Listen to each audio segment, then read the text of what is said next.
Bună seara, doamnelor, bună seara, domnilor! Se împlinesc anul ăsta 70 de ani de când China și România au făcut primele legături durabile, e vorba chiar de o țară prietenă. Am invitat un specialist în domeniu, jurnalistă la Xinhua, doamna profesoară Marcela Ganea. Stimată doamnă, bună seara, bine ați venit la emisiune. Acest One Belt, One Road, cel mai mare proiect planetar, așa cum simt eu, iubitorul de proiecte planetare, când și cum a început, care e istoria pe care o spuneți jurnaliștii? În primul rând, mulțumesc frumos de invitație. Este întotdeauna o plăcere, într-adevăr, să vorbesc despre acest proiect. Vreau să adaug la introducerea dumneavoastră că nu sunt numai 70 de ani de relații, ci sărbătorim, de fapt, 70 de ani de la fondarea Republicii Populare Chineze. Și este momentul în care, într-adevăr, a început schimbarea Chinei. One Belt, One Road este... Drumul Mătăsii?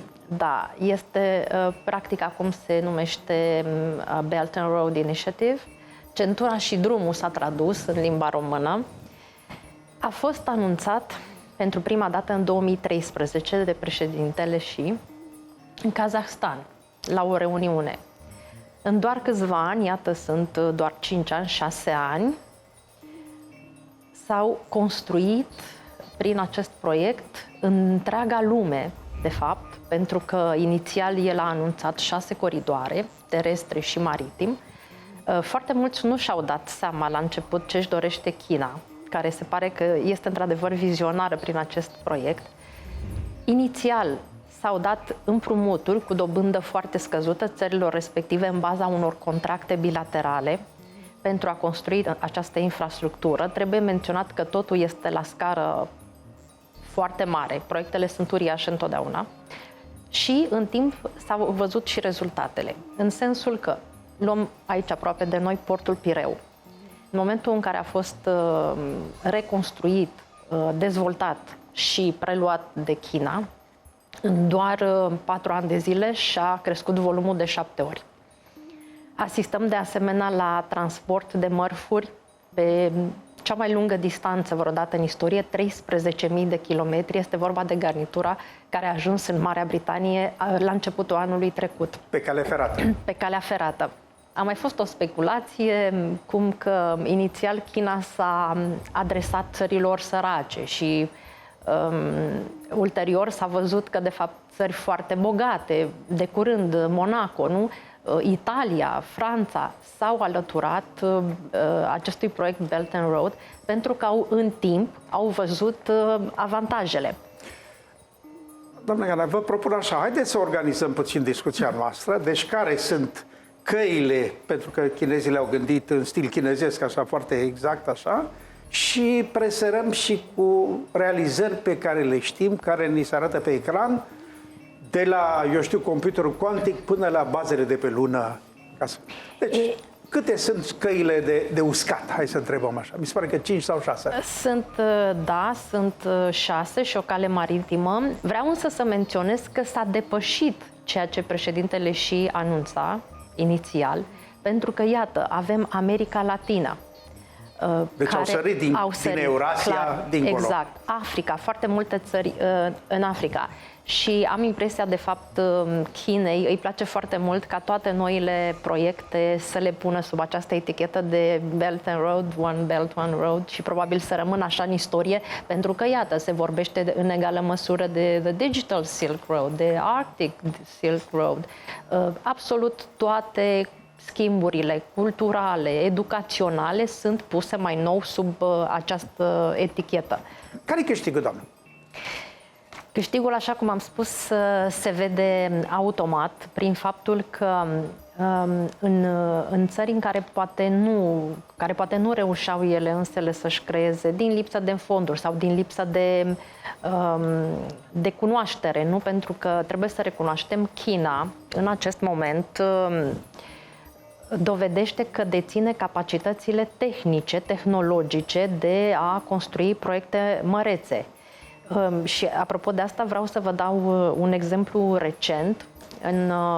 aprilie am fost la Dubrovnik, la summitul 16+1 și acolo crește, în Croația, crește un proiect, un megaloproiect foarte impresionant. Este podul Peșalec, care unește partea continentală a Croației cu o insulă. Aici vine provocarea și care dovedește că, de fapt, China are capacități foarte avansate. Acea zonă este supusă unor vânturi de cel puțin 100 de kilometri la oră și cu tremurelor de pământ. Deci vă dați seama ce tehnologie deține China de reușește să construiască așa ceva. Mai mult, este un caz care atrage atenția. De ce? Pentru prima dată folosește fonduri europene. China a participat și a dovedit că a întrunit toate condițiile impuse de Uniunea Europeană pentru licitații și a câștigat licitația. Este o dovadă că, de fapt, China întrunește foarte multe condiții, îndeplinește foarte multe condiții care se pun pentru aceste proiecte foarte mari. A reușit să depășească toate dificultățile, podul este în construcție și va fi terminat și pus în funcțiune în 2020. Înainte să intrăm în emisiune despre the buckle in the road, despre Kazahstanul, este care a așezat exact, cum să spun, cheotoarea în drumul ăsta. Da, Kazahstanul care de fapt folosește și Israelului. Anul trecut, Israelul s-a declarat, deci vă dați seama ce spuneam adinaur, țări foarte dezvoltate, țări care Israelul deține tehnologie și speră să fie un contributor și un participant în Belt and Road cu tehnologia avansată pe care o are și pe aceste coridoare să o disemineze acolo unde este nevoie, începând cu agricultură, cu diverse domenii economice, până la domeniul securității, pentru că unul dintre... Transportul de mărfuri, pentru că China e totuși atelierul lumii, cum mi se spune, este esențial pentru ei, dar toată lumea are de câștigat din asta. De altfel, chinezii contează pe această tehnologie, să zic, nu tehnologie, ci felul în care socialmente se rezolvă lucrurile, win-win. Câștig eu, câștigi și tu. Da, și în Kazahstan, revin la Kazahstan, pentru că acolo ecartamentul de cale ferată e de tip sovietic, adică mai larg. În timp ce în China e european și cum e lumea largă. E bine, în Corgos, un orășel de frontieră, s-a pus la cale un sistem automatizat și robotizat în care pur și simplu cargoul e preluat de pe linia ferată chineză, mutat automat pe linia ferată care apoi traversează Kazahstanul, Rusia, Bielorusia și face exact cum spuneați 14.000 de kilometri ca să ajungă la Londra, la Lisabona, la Duisburg. Construirea acestui pod din Croația a dovedit că în prezent China nu mai dă așa de ușor împrumuturile. Până acum se vorbea de aceste datorii, dar datoriile au fost făcute de țări care, mă scuzați, nu au știut să-și le gestioneze. Foarte frumos și pe hartă am avut imaginea asta, drumului mătăsii spre sud, adică spre Pakistan, spre Bangladesh. Asta înseamnă zone rămase în urmă, uitate de civilizație, care își câștigă... Dar pentru că ați menționat datoriile, Sri Lanka este un exemplu elocvent. A vrut împrumuturi să-și construiască portul și o autostradă, dar portul nu a știut să-și-l dezvolte așa cum s-a întâmplat cu Pireus, nu a adus valoare adăugată, iar pe autostradă, domnul Mironov, țăranii, în loc să fie folosită la transport și în alte scopuri constructive, țăranii își uscau orezul. Era cazul să nu se facă? Să nu meargă drumul și-au estimat foarte prost perspectivele și atunci sigur că, dar să știți, China a iertat foarte multe țări de datorii. În harta pe care o avem acum, de pildă să văd căile astea, care trezesc un subcontinent, partea de nord a Indiei și India toată, îl trezesc la civilizație. Da, este unul dintre scopuri și apropo de The Digital Silk Road, de drumul mătăsii digital, știți că ceea ce ei numesc The Greater Bay Area, acea zonă cu Hong Kong, Shenzhen, Guangzhou, este cea mai dezvoltată, este efervescentă în știință și în tehnologie și de acolo vor să exporte în întreaga lume. Deja acolo se fac planuri de firme mixte, de export de talent, cum spun ei, și de tehnologie către întreaga lume, nu neapărat doar pe aceste coridoare, ci către toți cei doritori să participe în proiecte comune cu ei. Transferul de cunoaștere care se va face pe întreaga linie, închipuiți-vă, deci Mongolia chineză, închipuiți-vă sudul Siberiei sau, așa cum spuneam, Pakistan, India, partea de nord, ăsta e după mine cel mai mare câștig, și plus faptul că de-a lungul liniilor ăstora, marile tehnologii emergente, G5 de pildă, vor fi duse către răsărit. Și nu numai. După cum știți, Shenzhen a fost primul oraș unde a mers pe stradă un autobuz teleghidat prin satelit. S-au făcut experimente încă din 2017. China, știți că este lider acum în autobuzele, în mijloacele de transport electrice, ba mai mult, de curând Emiratele Arabe Unite, care de asemenea sunt un stat extrem de avansat tehnologic, au încheiat contracte cu China pentru construcția de mijloace de transport în comun și tot felul de mijloace de deplasare, pentru că Emiratele Arabe tind spre emisii de carbon cât mai reduse. Ei au... Nu numai asta, dar nu au practic forță de muncă pentru a construi tot ce își permit să construiască. Bun, mișc totuși politică discuția puțin. Când ne-am trezit că China înaintează, spun occidentalii, și ne-am dus să vedem ce face, ne-am trezit că multe lucruri erau deja făcute. Da. Portul Trieste era discutat, cum spuneați, de Atena și Pireu. Da, la început a existat o rezervă și cred că acest lucru este normal. Este și pentru acum, că, rezerva există. Da, dar mai puțin, după cum am spus, sunt foarte multe țări occidentale care aderă la acest proiect, încheie contracte bilaterale și totul este pe tehnologie. Știți foarte bine de Franța. A încheiat de curând nenumărate... Aici e de spus o întâmplare nostimă Umbrella politică. a fost așa? tot Belt and Road. Da. Francezii întâi au mărâit că nu ne trebuie, dar după ce s-au cumpărat avioane în valoare de... Asta vreau să spun, pentru știu câte că miliarde. mai este o speculație care se face și care nu... Eu cred că toți cei care fac speculații nu sunt bine informați. Se speculează că, de fapt, China vrea doar să exporte. Nu este deloc așa. Iată că și cumpără. Cumpără de unde are nevoie. De la Franța, Franța care este lider în aviație. Doamna, dacă e să-l ascultăm pe Donald Trump, nu dar cumpără sau nu prea cumpără sau nu cumpără la prețul la care ar trebui să cumpere. Asta este altă discuție, da. Apropo de Uniunea Europeană, mai este o schimbare de strategie, așa cum am spus, povestea cu împrumuturile, deja nu se mai dau împrumuturi așa de ușor. China, iată, a reușit să câștige o licitație cu bani europeni.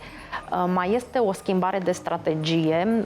Începând de anul acesta, China vede ca o superputere a lumii Europa ca un tot unitar. De ce? Se pare că prin aprilie primul ministru german a reproșat Chinei că încheie contracte bilaterale și s-a gândit la situația Europei, că dacă Europa ca un bloc unitar ar semna cu China, contracte ar avea mai mult de câștigat și ar deveni mai puternică, pentru că l-ați menționat pe Trump, în fața Americii. Vorbesc de Europa. Da? Și atunci China a înțeles, asta este un lucru extraordinar, China a perceput exact mesajul. Și în acest moment încearcă tot ceea ce face, să negocieze direct cu Europa ca un bloc unitar. Asta este din nou o schimbare de strategie recentă. Arunc așa niște cifre și vă rog să intrați în dialogul ăsta. La un moment dat erau în construcție 21 de centrale nucleare. În același timp. Nevoie de energie uriașă. Sunt solicitați peste tot în lume, chiar de către țări avansate. Numărul de articole publicate în revistele importante crește, au depășit, se pare, Statele Unite. Numărul de brevete, la fel. Da. Brevete de invenții. De exemplu, în 65, China a sintetizat prima proteină sintetică. Între anii 60-70 au construit o bombă atomică și primul satelit pe care l-au și lansat în anii 70. Au ajuns în anii recenți la cel mai mare telescop al lumii, radiotelescop, au ajuns la prima sondă pe fața nevăzută a lumii, au ajuns chiar în 2019. Și se pregătesc, vă întrerup să vă spun, că în 2023 și în 2027 Stația spațială orbitală. China va construi 2 baze separate pe lună, care baze vor fi unite într-un viitor, așa e gândit planul, în afară de faptul că în jurul lunii s-a instalat un satelit de comunicație pe care îl vor folosi cei care vor pleca spre Marte, când vor pleca spre Marte. Se pare fabulos asta. Da. De asemenea, au reușit să trimită un submarin la cea mai mare adâncime vreodată, în 2018. Și de asemenea, nu uitați de Stația Spațială Orbitală Internațională. Chinezii au dovedit o generozitate extraordinară, pentru că știți că în prezent China nu are dreptul să activeze și să participe la Stația Spațială și la experimente. Stația Spațială Internațională i s-a interzis, America are niște interdicții puse și atunci și-a propus și a reușit să construiască, trebuie să fie lansată tot așa prin 2022, ceva de genul ăsta, unde au invitat toate țările. Ci pur și simplu a pornit pe altă cale. Da, există niște legi care interzic. Cum spune prietenul nostru, Comun Dumitru Prunaru, inevitabil interesele cosmice mai târziu al spațiului cosmic vor interfera, dar deocamdată sunt legi foarte clare care interzic treaba asta. Mă rog, important este că Stația Spațială Orbitală a Chinei va primi pe toată lumea. Da. Ei au anunțat deja oficial la Organizația Națiunilor Unite în cadrul acelui... Va mai dura ceva timp până când vor instala asta. Exact, în cadrul acelui comitet științific. Computerul cuantic e ceva zguduitor din ce se propune, din ce va fi să fie, mecanica cuantică fiind un mare mister încă chiar și pentru cei mai mari specialiști ai noștri. Da, din 1973 când au construit și pentru acele timpuri se pare că aveau preocupări cu puterile pe care le aveau. În 1973 ei deja se lăudau cu primul computer care făcea 1.000.000 de operațiuni pe secundă. Mie pentru anul acela mi se pare și atunci o chestie extraordinară. E clar că au avut preocupări de la început, iar acum având această deschidere este mult mai ușor schimbul și dumneavoastră și eu îi vedem pe unde mergem, prin lume, pe la conferințele academice de înaltă clasă. Preocupările lor sunt foarte interesante și ei vin cu contribuții foarte interesante în cercetare. De exemplu, acum 2 ani la Shenzhen, pe noi ne-a uimit concepția exoscheletonului. Știți că în acest moment, de fapt, China are cel mai mare program spațial cu echipaj uman, și are preocupări în acest sens, dar totuși pentru a amenaja astronauții care atunci când ies în spațiul extraterestru sunt supuși unor pericole extraordinare, s-au gândit și lucrează la un exoskeleton pe care să-l scoată în afară și să menajeze astronauții. Deci au aceste preocupări de nivel foarte avansat, învață permanent. Ați observat cum aud un cuvânt nou, un concept nou, imediat se duc, sunt foarte curioși, aprofundează. Și pentru că sunt foarte mulți, doamnă, nu? 1,4 miliarde ai genii de unde să alegi, nu? Este foarte adevărat, dar și cultura este în sensul acesta. Se educă unii pe alții, să fie curioși și să avanseze, păstrând ceva ce mie îmi place foarte mult, încă o modestie și un bun simț pe care noi în Occident începem să... Vi se pare însă un handicap faptul că limba chineză e greu de învățat de ceilalți coplanetari? Păi, așa cum spune domnul Dumitru Prunariu, deja astronauții europeni învață limba chineză, domnul Mironov. Pe vremuri se învăța limba rusă, acum se învață limba chineză automat în cadrul ESA și nu numai. Mai mult decât atât, ei s-au deschis foarte mult, vorbesc foarte bine limba engleză. Uitați-vă numai la diplomați, la toți oamenii de știință care merg în aceste conferințe academice și științifice internaționale. Vorbesc impecabil, scriu, citesc, au una dintre sursele de documentare, resursele de limba engleză, clar. Am un fost coleg de clasă, născut lângă Craiova, într-o comună, care este sinologul nostru numărul 1, Constantin Lupeanu, și el e o demonstrație că se poate învăța limba și literatura chineză și te poți, într-adevăr, și tu, european, sau occidental, hai să spunem, într-adevăr poți să înțelegi, să empatizezi mai repede. Eu cred că un mare avantaj la ce se va întâmpla prin această mișcare, prin aceste 6 plus drumul maritim 7 căi, va fi că, bineînțeles, cultura occidentală va continua să se îndrepte spre partea răsărită. Asta înseamnă nu numai China, ci și Vietnam, Laos, Cambodgia, țări cu populație foarte multă, foarte mare, dar și invers. Cultura chinezească, cu felul lor de a vedea lucrurile, se duce înspre apus și poate ne intră și nu știu dacă omul secolului al XXI-lea, spre sfârșit, sau al XXII-lea, nu va fi complet altfel la creier decât suntem noi, cei care toți suntem moștenitorii culturii grecești. Grecia a dilatat creierul Grecii dinainte erei noastre pe tot pământul, că asta e cultura occidentală. Eu cred că există totuși și vor exista întotdeauna niște diferențe culturale, dar categoric ne va impacta tehnologia. După cum observăm, Asia de Sud-Est, Asia în general și mai mult chiar Asia de Sud-Est și China și-au propus să fie lideri în știință și tehnologie și foarte curând ne vor întrece. Pentru că noi stagnăm puțin, din tinerele generații foarte puțini eu văd că se mai îndreaptă spre aceste domenii, pe când, așa cum ați spus acolo, populațiile sunt foarte mari. Procentual vor fi mai mulți savanți, mai mulți oameni de știință, mai mulți experți în artificial intelligence și astea sunt preocupările lor. Ei și-au dat seama că toate aceste domenii ne ușurează viața. Și eu cred că impactul cel mai mare va fi în acest domeniu de știință și tehnologie și aici vom simți influența asiatică puternică. Cum mi se pare jurnalistului care sunteți că e relația România-China și din aceste puncte de vedere? Încercăm Belt and Road să treacă și pe aici sau lăsăm doar pe președintele Erdogan, de prim-ministru Erdogan să se ocupe de asta și pe ruși? Să nu uităm că G5 este deja pe traseul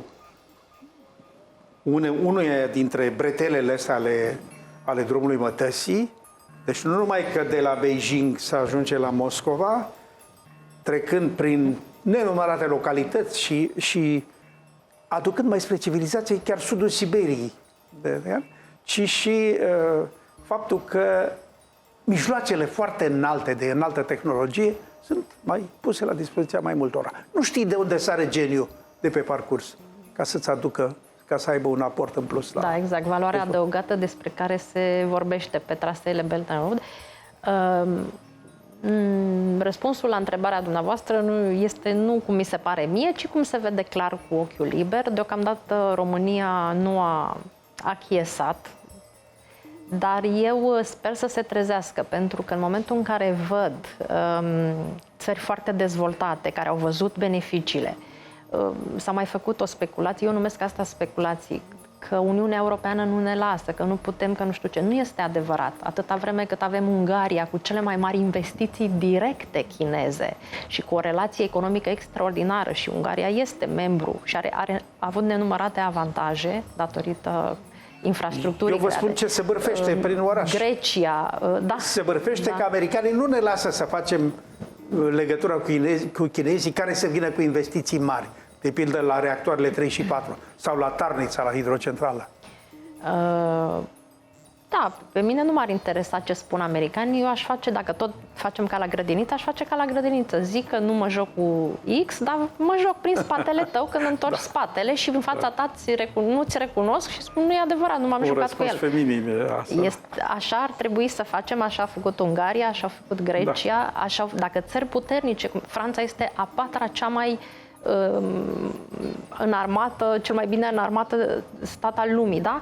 Dacă ea a reușit să facă ceva și Italia și ar trebui și noi să găsim, mai ales că noi avem avantajul știți că de asta sunt și acuzați, adică bun, ați venit pe drumul mătăsii maritim, în porturi ați făcut investiții, dar v-ați pregătit și pentru varianta că portul ar trebui să servească militar. Asta e o acuzație, nu este poate o acuzație. că chinezii gândesc Israelul și la a asta. dat Haifa. Da.